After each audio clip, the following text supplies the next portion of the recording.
Are you applying for Mres to come to the UK? I'm here to tell you your personal statement is not just a tick box exercise. It probably can be what will make or break your application documents.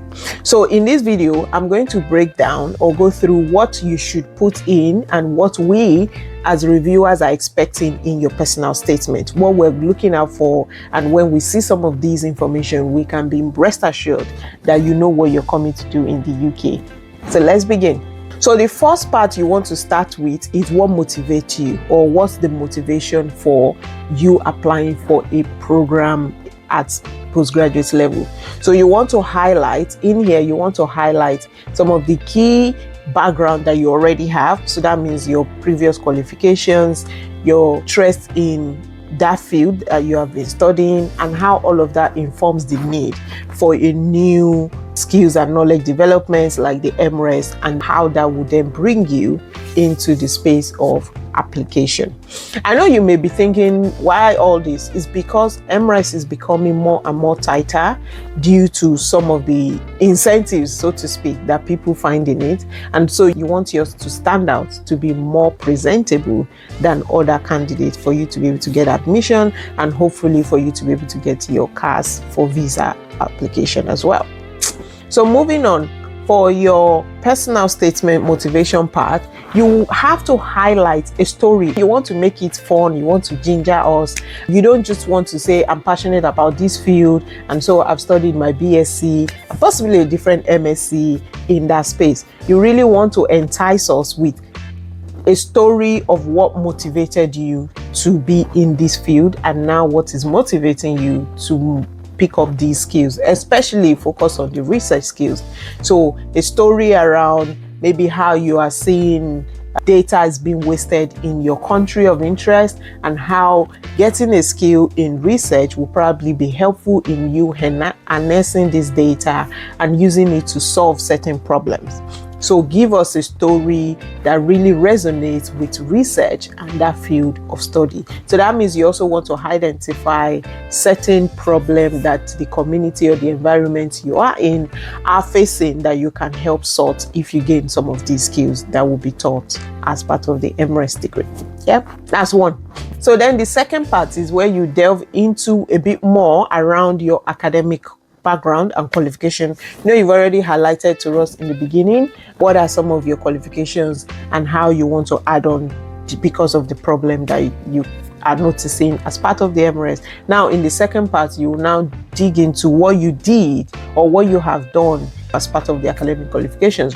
Remember, focus more on your research as well. So you highlight the topic area. So for example, if you've studied engineering, you obviously want to talk about your knowledge in engineering and how that can be useful as background basis for this Mres. But with the Mres, you now want to highlight the aspect of research that you need to develop or you want to develop as part of that process. So the third part, or one of the key parts, now all of this you can move them around as you feel comfortable with, but the key part or another key part is highlighting the structure of the Mres. So you want us to know that you know what you're coming to study, or you have an idea, and this you can find on the uni website. What is the structure? What are the required skills from a student that will be applying on this? You want those to be in your personal statement. I'm going to give you some tips that can help you polish your personal statement. So stay tuned to the end of this video, and I'm going to share some of those tips with you.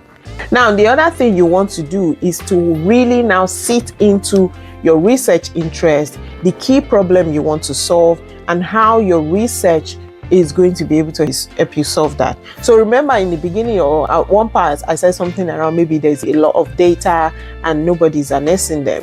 Here you are now going to really buttress on that part. Some data are available, there's no skills, or there are not enough skills to assess them. And this is the problem this data assessment or this data skills is going to solve. So maybe fraud, or maybe in terms of engineering, maybe I'm not an engineer, obviously, but in terms of engineering, maybe things like building collapse without enough research information to help us maybe understand or identify the magnitude of this problem. So you're going to be sitting into that, and if you have data, you can input data. Please let them be correct data. Although it's very rare that someone will go out of their way to check that you've provided correct data. However, you don't know, the person may be familiar with that area or with your country of interest. So for example, you're talking about building collapse in Nigeria, and there's this person who is an engineer by training who is assessing or reviewing your application, and this person is well familiar with some of those data. Maybe they are doing their research in that area, and you put some horrible, obvious data that is not right, and they're like, this is not correct. So you obviously can put data, but make sure they are correct data. Don't make things up. Don't spice things up just to get your personal statement into the limelight. One of the other parts you should highlight is the uni and what they are going to teach you. So the skills you're going to gain, you also want that to be one of the reasons why you're applying to that school. So you've got to highlight in your personal statement why you're applying to that school, and also why you're applying to the UK. Very, very essential. And finally, or one of the other last parts, is the career goals. What are you going to do with this? So how are you going to move this up? You're going for research roles, you're going for PhD. You need to highlight how that will be helpful in your personal statement as well. In terms of the tips, things to avoid, I did say, one, don't be too vague.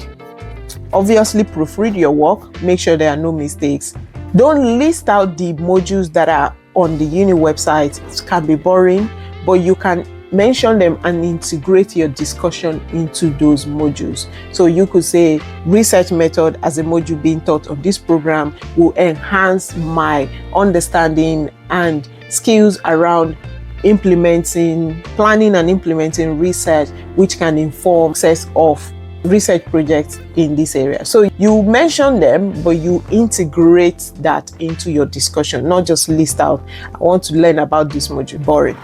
If you use an AI, you can have the drafts, but no AI is going to really write it for you. Or if you do get it to write for you, it will probably be picked up, because there's a way, the tone and nuances that just comes out obvious. So what you want to do is, you want to really sit down with your document and review it and rewrite whatever you've written from wherever and make it your tone.